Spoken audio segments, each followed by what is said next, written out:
रवि एक छोटे से गांव में रहता था। वह एक सीधा सादा और ईमानदार लड़का था, लेकिन उसकी एक अजीब आदत थी। वह अक्सर नदी किनारे जाकर अकेले बैठा रहता था, जैसे किसी का इंतजार कर रहा हो। गांव वाले उसे थोड़ा अजीब मानते थे, लेकिन रवि की यह आदत बचपन से ही थी। भाई, वह नदी के किनारे रवि क्यों बैठा है? भाई मुझे नहीं पता, चलो हम काम पर चलते हैं। एक दिन गांव में एक अजनबी आया। उसकी आंखों में एक अजीब सी चमक थी और उसकी हरकतें भी रहस्यमयी थीं। वह सीधे उस नदी के पास पहुंचा जहां रवि बैठा करता था। रवि ने उसे देखकर हल्की मुस्कान दी और पूछा, क्या तुम भी किसी का इंतजार कर रहे हो?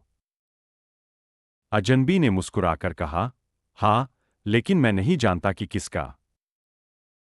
रवि और अजनबी की बातचीत होने लगी। अजनबी ने अपना नाम आदित्य बताया, लेकिन उगने यह नहीं बताया कि वह कहाँ से आया था। कुछ ही दिनों में गांव वालों ने देखा कि रवि अब अकेला नहीं बैठता था। वह आदित्य के साथ हंसता, बातें करता और मस्ती करता था। गांव वाले चकित थे, क्योंकि किसी और को आदित्य नजर नहीं आता था।